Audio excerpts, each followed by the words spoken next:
লা ইলাহা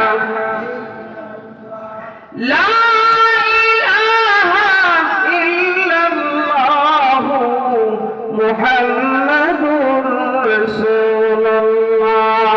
আমার ভাইরা, আমার বাবাজিরা, পাশে কবরস্থান, যেই কোরআনের মার্কাজ আপনারা বসছেন, এই কোরআনের মর্যাদা কত! বাদশাহ জাহাঙ্গীর, তার বেটার নাম বাদশাহ শাহজাহান, তার বেটার নাম বাদশাহ আলমগীর। আলমগীর ছিলেন কোরআনের হাফেজ। জোরে কোন মারহাবা। কোরআনের হাফেজের লাভ কি? 10 আল্লাহর বান্দা বলেন যে 10 আহলে জাহান্নাম কি সুপারিশ করেগা, फिरदौस में लेकर उनकी साथ चलेगा। मरहबा। কোরআনের হাফেজের লাভ কি? কোরআনের হাফেজ আজকে যারা মাথায় পাগড়ি নেবে, তাদের আব্বা বড় খুশি, তাদের মা বড় খুশি, তাদের জাগিরদার খুশি, মাদ্রাসার উস্তাদ ম্যানেজিং কমিটি খুশি। আজকে আমাদের মাদ্রাসার থেকে মাদ্রাসার ছাত্ররা কোরআনের হাফেজ হয়েছে, সম্মানিত পাগড়ি পরিধান করা হবে। বাদশাহ আলমগীর কোরআনের হাফেজ হওয়ার পরে তার বাবা শাহজাহানের কাছে না যাইয়া দাদা জাহাঙ্গীরের কাছে গেলেন। দাদা জাহাঙ্গীর, সম্রাট জাহাঙ্গীর, তার কাছে গেলেন, কিন্তু দাদা তারে আদর করে না, দাদা খুশি হয় না। নাতিকে কোলের মধ্যে নিয়ে চুমু খাইবে, আদর করবে, খুশি করবে, উপঢৌকন দিবে, কিন্তু কিচ্ছু করে না, মনটা খারাপ। বাদশাহ জাহাঙ্গীরের কোল থেকে বাদশাহ আলমগীর ফিরে আসলেন কোরআনের হাফেজ। ফিরে এসে বাবা শাহজাহানের কাছে কান্নাকাটি করতেছে, বাবা গো, এত কষ্ট করে করে রাত জেগে জেগে কোরআন পড়লাম, রাত দিন কোরআন পড়া পরে পুরা 30 পারা কোরআনের হাফেজ হইলাম, বাবা গো,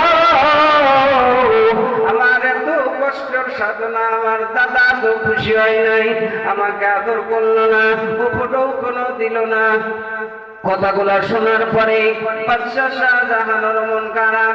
শাহজাহান বাদশাহ জাহাঙ্গীরের কাছে গিয়া বললেন, বাবা, শুনলাম সন্তান আসছিলেন, আলমগীরকে আপনি আদর যত্ন করেন নাই, তাকে উপঢৌকন দেন নাই, মারহাবা দেন নাই।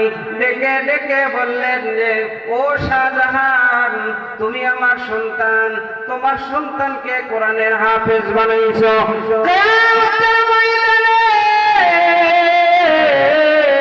লক্ষ কোটি মানুষের সামনে আল্লাহ পাক ডেকে ডেকে বলবেন, শাহজাহান, তোমার সন্তান আলমগীরকে কোরআনের হাফেজ বানাইছো, আমি আল্লাহর কোরআন শিক্ষা দিয়েছো, আজকে কোরআন আল্লাহকে তো বিশেষ মর্যাদা দেওয়া হবে। কোরআনের বাবা, কোরআন আল্লাহর বাবা হওয়ার কারণে, ওই বাদশাহ আলমগীরের বাবা হওয়ার কারণে আমি আল্লাহ আজকে তুমি শাহজাহানের মাথায় একটা সূর্যের চাইতেও বেশি গুণালোকিত নূরে তাজ পরাইয়া দিলাম। নূরে কোন মারহাবা। আলমগীরের দাদা জাহাঙ্গীর এই কথা তার বেটা শাহজাহানকে বলতেছেন, তোমার ছেলে হাফেজ হয়েছে, তোমাকে আল্লাহ তাজ পরাইয়া দিবে, আমি দাদাকে তো দিবে না। কারণ হাদিসের মধ্যে আছে, বাপকে আল্লাহ সম্মান দিবেন, দাদাকে সম্মান দিবেন, ওটা পরের চ্যাপ্টার, পরের বিষয়। কিন্তু সরাসরি কোরআনের হাফেজের সম্মানের পরেই তার বাবা মাকে, বাবার কথা বলা হয়েছে, মার কথা বলা হয়েছে, তাকে আল্লাহ নূরের তাজ পরাইয়া দিবেন। এই জন্য দাদা তাকে আদর করে নাই, এই জন্য দাদা তাকে সম্মান করে নাই, উপঢৌকন দেয় নাই। ওই কথাটা শাহজাহানের কলিজায় লেগেছিল, আমি তো আসলে কোরআনের হাফেজ না, আমাকে আল্লাহ তাআলা কিয়ামতের ময়দানে জান্নাত দিবে না, এরপরে আমার বাবা সম্রাট জাহাঙ্গীরকেও নূরের তাজ আল্লাহ পরাইবেন না। বাপের এই কথা শাহজাহানের কলিজায় লাগছে। বাড়ি ছেড়ে, সব কিছু ছেড়ে শাহজাহান দেশান্তর হয়ে গেছে।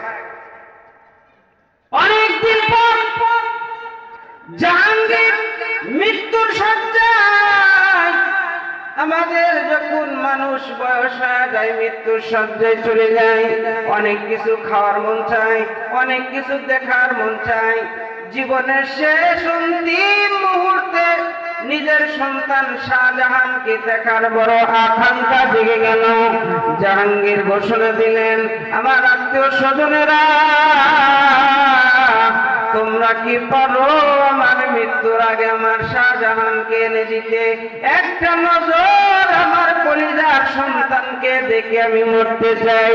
কথাটা এলাকার মানুষের মধ্যে প্রচার করে দাও বলো। ইতিমধ্যে আল্লাহ পাকের বান্দা শাহজাহান বাপের কাছে ফিরে আসলেন।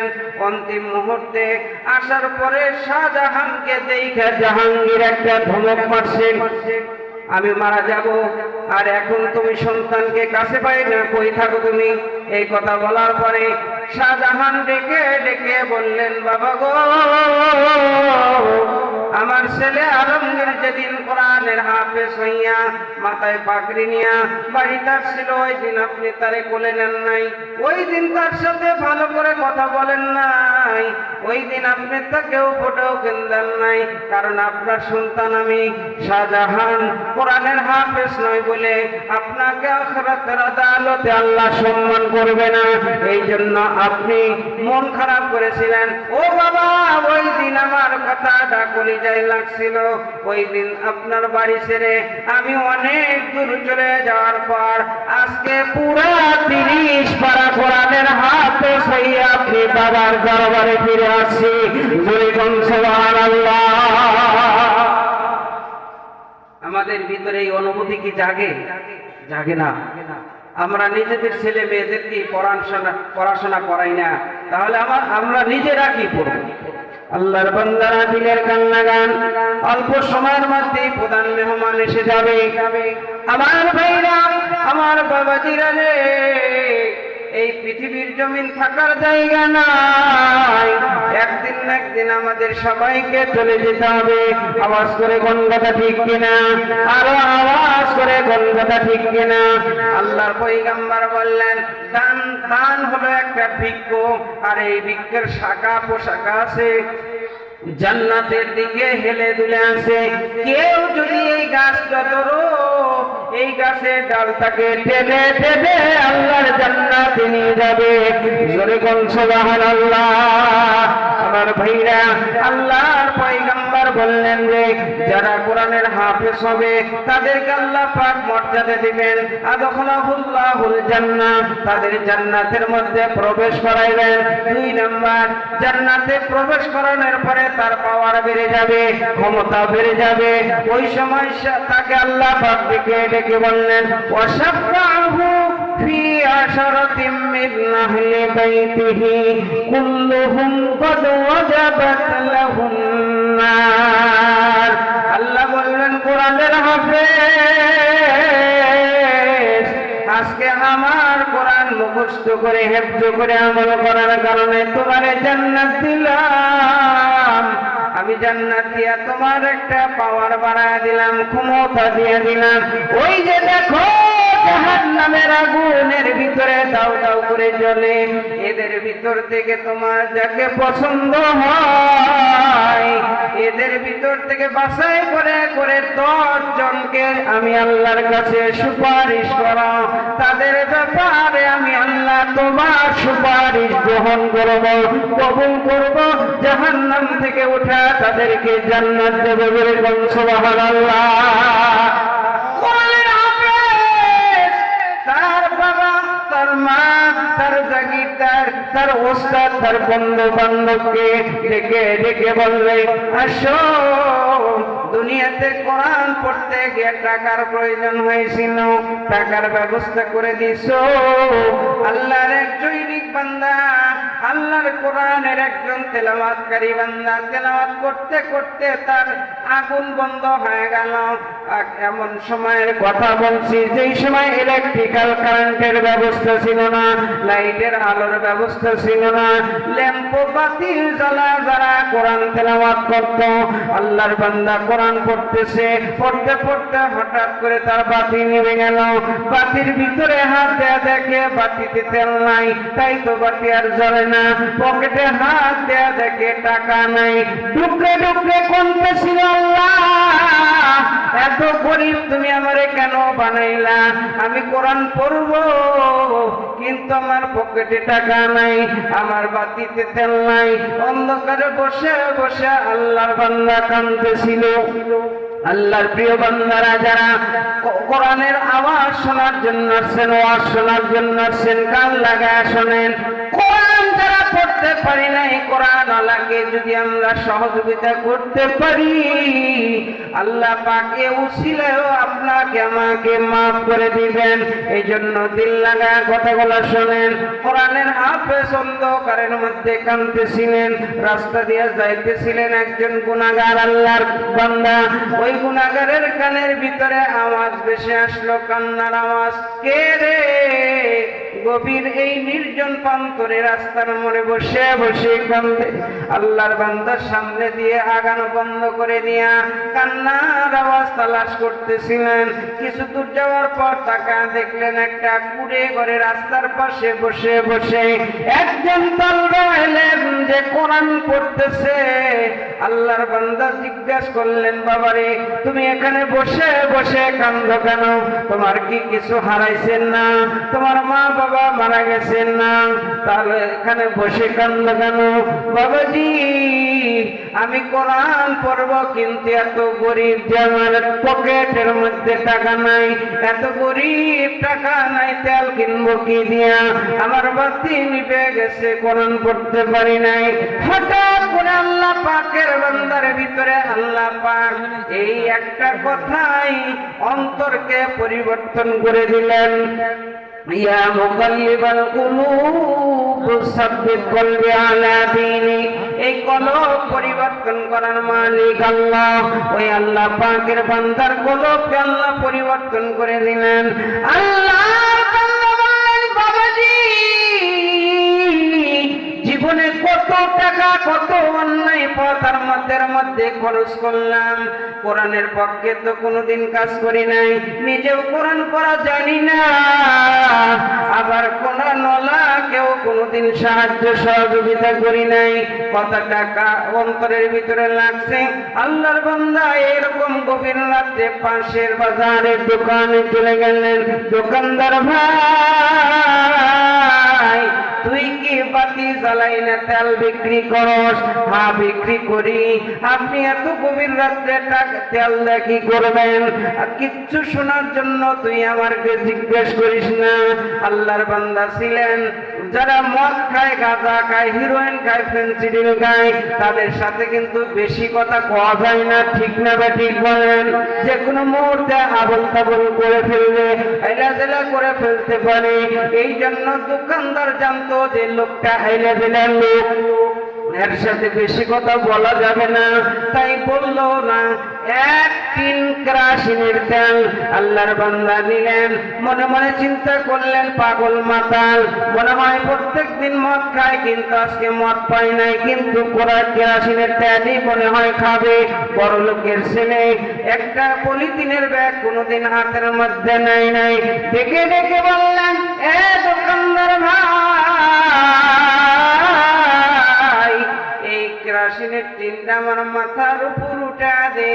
যেই লোকটা পলিথিনের ব্যাগ হাতের মধ্যে নেয় না, সে আজকে কেরোসিনের তেল মাথার উপরে নিবে। দোকানদার আশ্চর্য হয়ে গেলেন, আর কথা হলো না, সামনে আগায় গেলেন। আল্লাহর বান্দা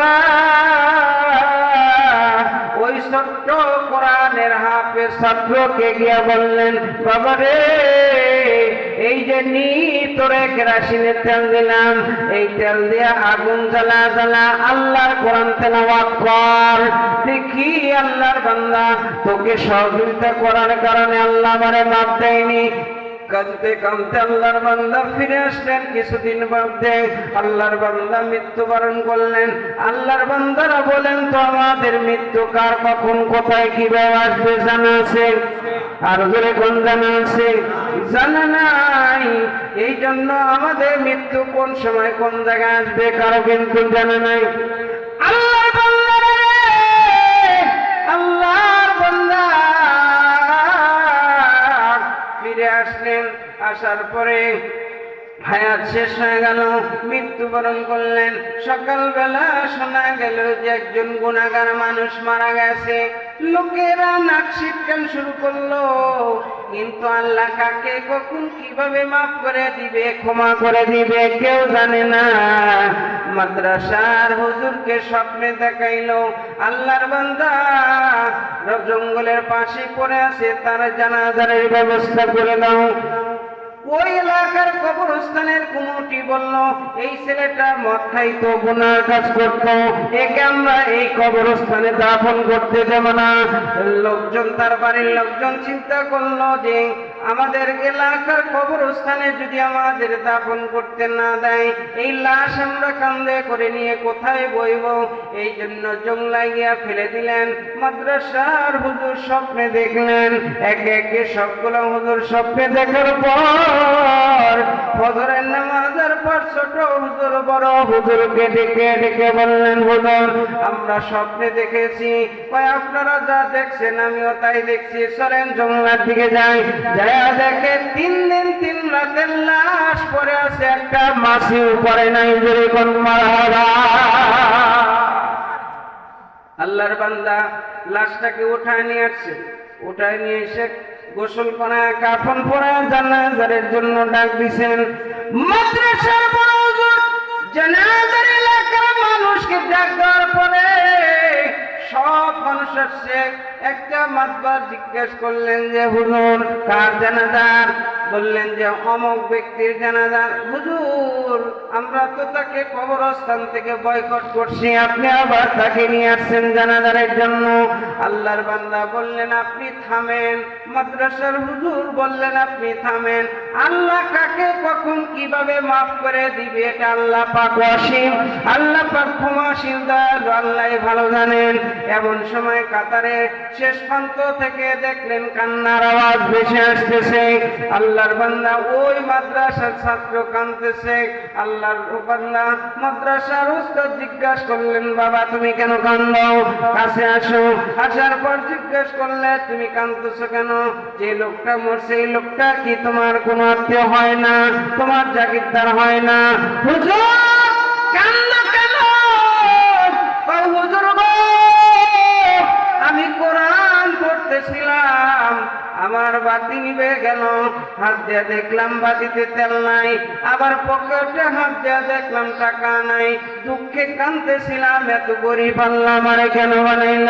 হুজুর এই ব্যক্তি আমাকে 1 টিন কেরোসিন তেল কিনা দিছে, এই লোকটা যে মারা গেল আমাকে আর কে কেরোসিন কিনা দিবে? দুঃখে কাঁদতেছি। মাদ্রাসার হুজুর বললেন ক্ষমার ফয়সালা পেয়ে গেছে, আসুন সবাই জানাজার করি। সবাইকে নিয়ে জানাজার করে যার যার মতো বাড়িতে চলে গেলেন। মাদ্রাসার বড় হুজুরকে আল্লাহ স্বপ্নের মধ্যে জানা দিলেন কোরআনের তালবে ইলমকে একদিনের সহযোগিতায় বড় পাপী বান্দাকে আল্লাহ মাফ করে জান্নাত দান করছেন। বলে কোন সুবহানাল্লাহ। ওই কোরআনের পক্ষে আওয়াজ করে বলেন আমরা আছি না নাই? জোরে বলেন আছি না নাই?